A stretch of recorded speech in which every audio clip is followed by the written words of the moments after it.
A new bombshell report today about Trump and Epstein from the Wall Street Journal proves that no matter what Trump does, this story is not going away. Trump is already suing the Wall Street Journal, and today's punch in the face proves they are not even remotely intimidated by it. So if anybody is landing body blows here, it's the Journal, not Trump.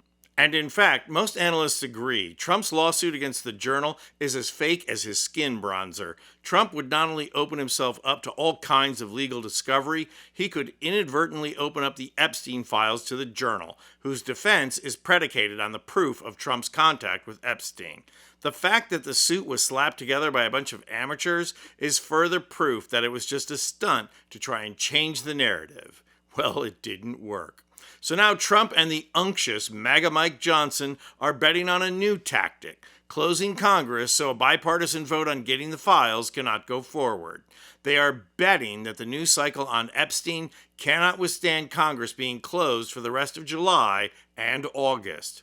Harry Enton was just on CNN showing the numbers that Trump is tanking, and he's tanking on all the issues, but guess which one he's really tanking on? The American people do not like what they're seeing, and Donald Trump's administration is in a ton of trouble at this point in the minds of the American voters. He's underwater on all the major issues of the day. Trump's net approval rating on all the major issues, minus 5 points in immigration, his best issue. He's underwater. How about the economy? That was what he was elected for. Minus 14 points. How about foreign policy? Minus 14 points. How about trade and those tariff wars? Minus 15 points. And of course, the Epstein case, the lowest of the bunch, minus 37 points, 37 points below water. My goodness gracious. On every single issue, Donald Trump is below water on all the major ones. They're all dragging him down. No matter, it seems, what Donald Trump does, the American people do not like it. And that is why at this particular point, he's at a term too low. It's interesting. Numbers like that are not going to rebound by ignoring them. If the MAGA Mike delay worked to improve the Epstein issue by even 15 points because people are getting bored, he'd still be looking at negative 22. That's deadly. But the best part of trying to sustain the cycle is that Trump is frequently the one keeping the story alive. He just got done giving instructions to his party on how to deflect to Obama when asked. You mentioned that every time they give you a question that's not appropriate, just say, oh, by the way, Obama cheated on the election. And he couldn't help himself. Fresh off of getting Stephen Colbert canceled, he went after Jimmy Kimmel, posting, "Jimmy Kimmel is next to go." Kimmel immediately shot back, quoting Trump's birthday card to Epstein, saying, "I'm hearing you're next, or maybe it's just another wonderful secret." Lastly, it's been revealed that Pam Bondi had over 1,000 FBI agents combing through the files looking specifically for Trump's name.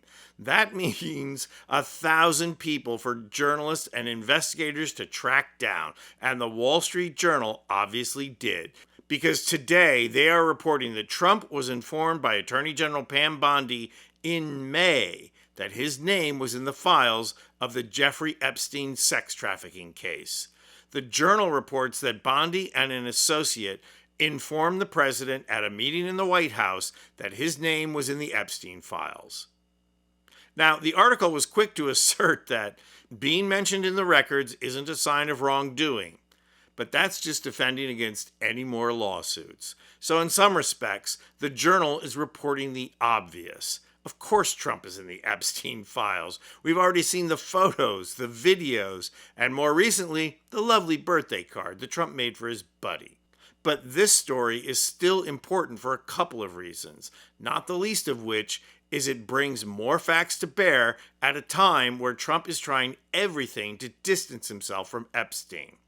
That Trump was on the island several times is not in doubt, except for the fact that Trump himself is trying to deny it. This report shows that Trump's denial is just not credible. But there are two other important reasons why today's reporting is so significant. First, of course, is that it keeps the story and the cycle running. Trump's diversionary tactics are lame as all get out, but there's a reason he and MAGA Mike are closing Congress.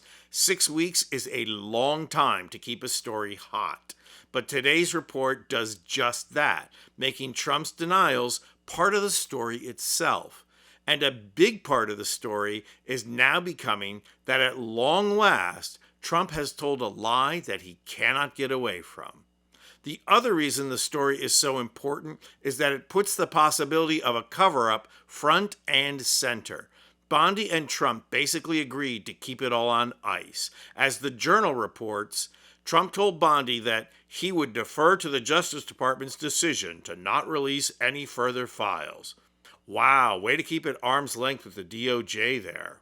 Now, it's not clear if this is how Elon got his information and put it out in his infamous post, but given the amount of resources Team Trump has thrown at this problem, it's pretty clear to everyone that these files are loaded and that Trump clearly wants them hidden. So just like Watergate, the cover-up itself might be what leads to the investigation of the crime.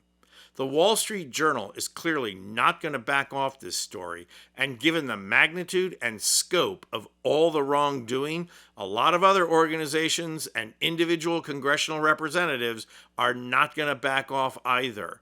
Trump and MAGA Mike were hoping for a summer freeze to kill the harvest, but the Farmer's Almanac is saying it's going to be a very hot summer. I'm Anthony Vincent Gallo for Occupy Democrats.